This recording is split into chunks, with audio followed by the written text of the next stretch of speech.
Hello mga lods, it's me, Inday Bagat, your open-minded vlog.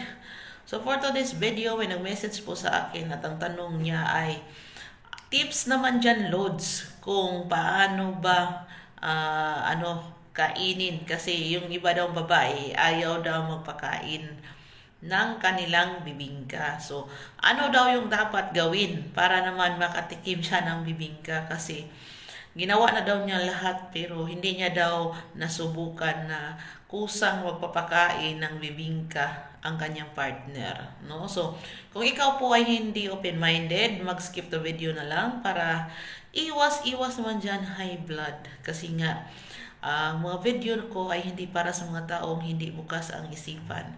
Ito ay para sa mga taong open-minded at may kasintahan ka, jowa o karelasyon lamang. So, ito po yung tips na may papayo ko kay Ludi kung paano niya kusang mapabukaka ang bibingka. Kung paano niya kusang mapalambot ang bibingka ni Inday, no?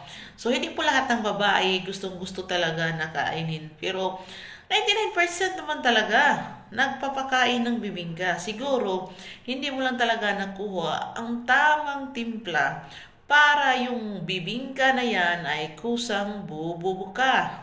So, siguro Dodong, nagkulang ka lang sa mga tips and techniques. So, para sa'yo to, Dodong, no? So, una yan, Dodong, may mga babae na ayaw ng maliwanag, no? Mga ganito, kaliwanag, ayaw niyan. So, may mga babae na mas gusto na medyo madilim-dilim, pero hindi naman kadiliman. Kasi wala silang confident na magpakita ng kanilang bibingka, no? Kasi hindi naman kasi lahat ng babae ay confident na ipabukaka, ipakita sa inyo na ganyan yung mukha ng bibingka. Siguro yung iba, shy type na mapakita yung kanyang tinatawag nating bibingka, no? So, tignan mo yung ano ninyo, kung madilim ba or ano ba, tanungin mo yung babae kung ano ba yung gusto niya. Kung gusto niya ba ng maliwanag habang kinakain ang bibingka or gusto niya ba ng madilim. Kasi yung iba wala talagang confident na mga ganyan, no? So, pangalawa ay hindi mo nakuha yung tamang techniques. Alam mo yung tamang technique dyan ay yung hindi mo alam na paano haplos-haplusin yung mga hita bago ang bibingka, no? Of course, di mo alam. Kasi hindi yan kukusang bubuka ka.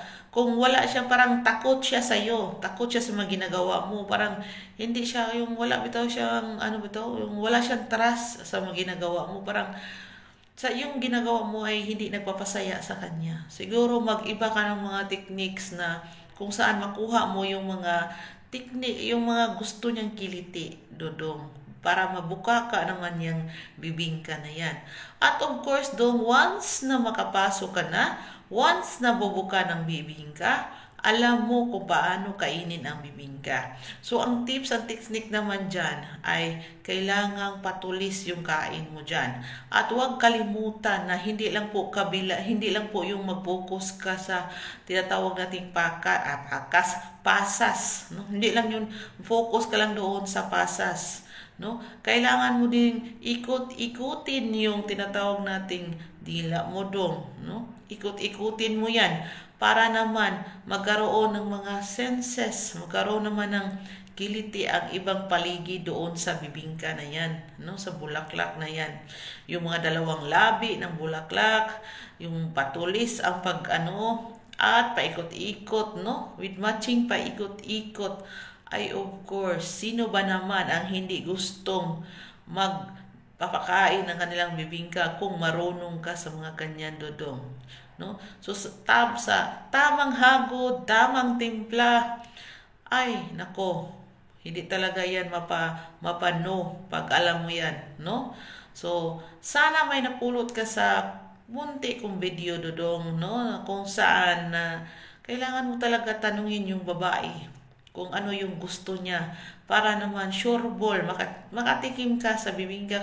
Meron talaga yung iba, Dong. So, minsan naman, Dong, baka yung mukha mo, Dong, yung ano ba yun, Dong? Baka hindi ka marunong hindi ka nag-hygiene diha, dodong, no? Yung parang sa tingin niya, wala kang panutbras-nutbras diha, dodong, isa din yan. So, isa din yan sa mga, kung ano yung mga, mayroon kang personal hygiene talaga is the best, no? Kasi wala naman talagang babae na hindi magpakain ng bibingka kung alam niya na itong lalaki na to is trusted, lovable, at gwapo. Ay, hindi naman talaga lahat gwapo ang gusto. Basta marunong ka lang, kung alam mo, makuha mo yung kung saan siya nagkikiliti. Pag nakuha mo yun, of course, makakain ka talaga ng bibingka. So, sinabi ko nga sa iyo, 99% ng mga babae ay nagpapakain. Ito lang yung tanong mo na hindi ka nakakain. Yung nanghingi ka ng tips nga, paano ba magpakain siya? No? So, parang panibago sa akin ba? So, mayroong mga rason, no? So, tanungin mo yung babae kung ano yung mga rason niya. Kung wala ba siyang trust sa'yo, wala ba siyang confident, para naman matulungan mo yung babae, no?